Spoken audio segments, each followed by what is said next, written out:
My name is Anina, and I was only 14 years old when my life changed forever. I lost both of my parents in a terrible fire, and that's when everything began to fall apart. I became a prostitute at a young age, something I never thought was possible for me. This is my story, and I want you to listen carefully because what happened to me happens to so many other girls. It's a painful story, but it contains important lessons. Please listen until the end and try to understand how I ended up in this situation. Once upon a time, I had a beautiful life. I lived in a peaceful village with my loving family. There was my father, my mother, and my older sister. We were so happy together. We lived in a big house filled with laughter and love. Those were the best days of my life. My father was rich and generous. He always made sure we had everything we needed. My mother was sweet and caring. She made the house warm and welcoming. My older sister was my best friend. We played together, laughed together, and shared all our secrets. Every day was filled with joy. We would sit around the table to eat the delicious meals my mother prepared.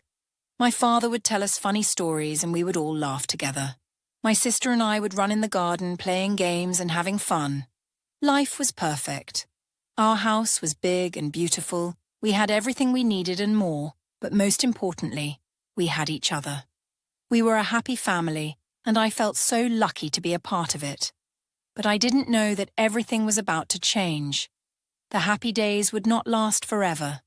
The laughter and joy would soon be replaced by sadness and tears. My beautiful life was about to be turned upside down.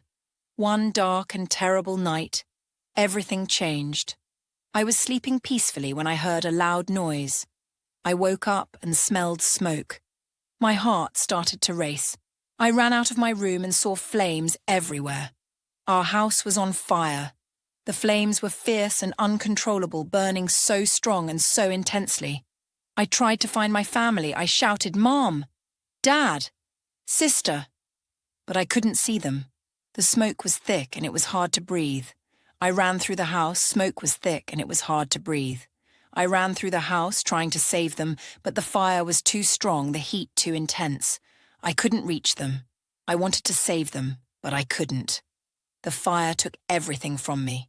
I lost my father, my mother, and my sister in that terrible fire. My beautiful home was gone.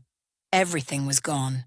I was left all alone with nothing but my sadness and fear. I cried and cried. The pain was too much to bear. I felt so lost without my family. The memories of that night still haunt me.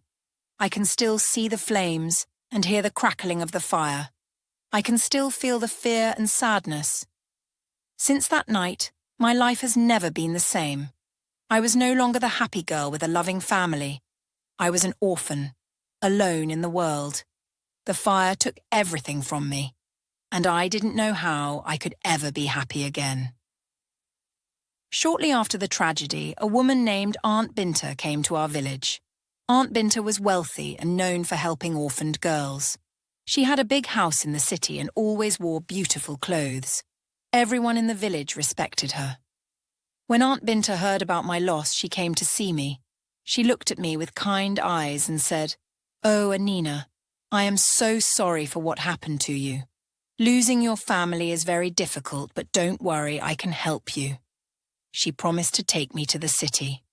"In the city, you will have a better life," she said. "I will take care of you. You will go to school and have many opportunities. You will be happy again." I wanted to believe her, truly. Aunt Binter seemed so kind and caring. She told me about the wonders of the city. "You will see tall buildings, bright lights, and many people. It will be so different from the village. You will love it," she said. She promised to give me everything I needed.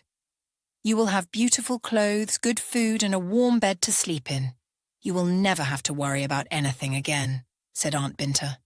These promises seemed so wonderful. I thought that maybe, just maybe, I could be happy again. The sadness in my heart felt a little lighter. I began to hope that my life could be good again. At first, I didn't want to go. I was scared and unsure. The village was the only place I had ever known. The idea of leaving everything behind made my heart heavy. I didn't know what the city would be like, and I was afraid of the unknown. But my friends, Hugo and Anina, helped me see things differently. They came to see me one afternoon and said, "Anina, you should go with Aunt Binter. There is more to life than our village. You have a chance to make something of yourself." Hugo looked at me with kind eyes and said, "Anina, you deserve a better life. Aunt Binter can help you. She can give you opportunities you won't find here. You have to be brave." Anina nodded and added, "Think about your future, Anina. In the city you can go to school and learn so many things. You can have a better life. A fresh start. Don't let fear hold you back." Their words gave me strength. I realized they were right. The village held too many sad memories, and I needed to find a way to move forward. Maybe Aunt Binter's promises would come true. Maybe I could be happy again. After much thought, I decided to trust Aunt Binter and leave the only place I had ever known. I packed my few belongings and hugged my friends to say goodbye. Hugo and Anina smiled at me, their eyes filled with hope and encouragement. As I walked with Aunt Binter, I turned back one last time to look at my friends. Their encouragement filled my heart with hope. I was scared, but I was also ready for a new beginning. I hoped that the city would bring me the happiness and opportunities that Aunt Binter had promised. When I arrived in the big city, I was amazed. It was so different from the village, so bright, so noisy, and so full of life. The streets were bustling with people, cars, and tall buildings. Everywhere I looked, there were bright lights and colourful signs. It was unlike anything I had ever seen before. Aunt Binter's house was huge and magnificent. It had large gates, a big garden, and many rooms. I thought it must be the place where all my dreams would come true. But as I entered, something didn't feel right. I noticed the other girls that Aunt Binter had taken in. They lived in a small, cramped room at the back of the house. They were dressed in a way that made me uncomfortable: short skirts, tight tops, and lots of makeup. They looked so different from the girls in the village. I didn't understand why they dressed like that. They didn't look happy, and their eyes seemed sad and tired. I felt a strange feeling in my stomach, but I pushed those thoughts away. I wanted to believe in Aunt Binter's promises. Aunt Binter welcomed me warmly. She showed me a nice room, much better than the one where the other girls were staying. "You are special, Anina," she said. "You will live with me like a little sister." I was happy to be treated well, but I couldn't stop thinking about the other girls. Why did they live in such a small room? Why did they look so sad? But every time I had these thoughts, I told myself that maybe that's just how things were in the city. Days passed, and I helped Aunt Binter with household chores. I cleaned, cooked, and did everything she asked of me. She was kind to me, and I began to feel a little more at ease, but the worry about the other girls never completely went away. I tried to talk to them, but they were silent and didn't say much. They seemed frightened and always looked over their shoulders. I didn't understand, but I thought maybe they were just shy. I wanted to believe in Aunt Binter's promises. I wanted to believe that she had brought me here for a better life. So I pushed away the feelings of discomfort and focused on my new life in the big city. I hoped that soon everything would make sense and that I would find the happiness I was seeking. At first, Aunt Binter treated me well. She called me her little sister, and I felt special. She gave me beautiful clothes and good food. I thought that maybe this was the beginning of a better life. But soon the promises she had made began to unravel. Instead of going to school, I was kept at home to do chores every day. I cooked, cleaned, and took care of the house. I would wake up early and work until late. I scrubbed the floors, washed the dishes, and did the laundry. I felt like a servant, not like a little sister. Days turned into weeks, and weeks into months.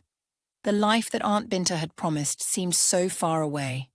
I saw other children in the neighborhood going to school with their backpacks and books. I felt sad and lost. Why wasn't I going to school? I gathered the courage to ask Aunt Binter about school and the opportunities she had promised. One evening, after finishing my chores, I found her in the living room. "Aunt Binter," I said softly, "you promised to send me to school. When will I start?" She looked at me with a kind smile and said, "Anina, don't worry. You are still young. The time will come. Just be patient." These words gave me a little hope. I wanted to believe them, so I held on to that hope even though I continued to work from morning to night. Every day I cleaned, cooked, and took care of the house. I did my best to stay positive, thinking that maybe tomorrow would be the day when Aunt Binter would send me to school. But as the days passed, my hope began to fade.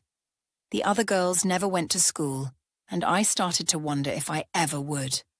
I saw them leaving the house at night, dressed in elegant clothes, looking sad and tired.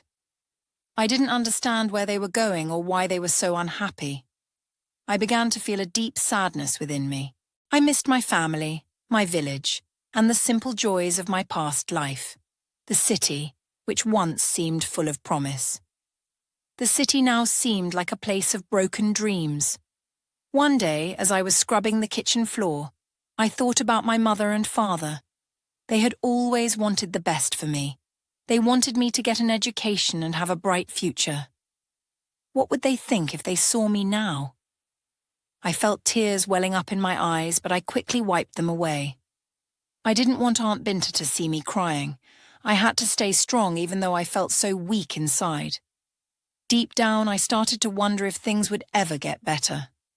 Would I ever go to school? Would I ever have the opportunities that Aunt Binter had promised? The questions echoed in my mind, but I had no answers. I tried to remain hopeful, but it was difficult. The promises that once seemed so real now felt like distant dreams.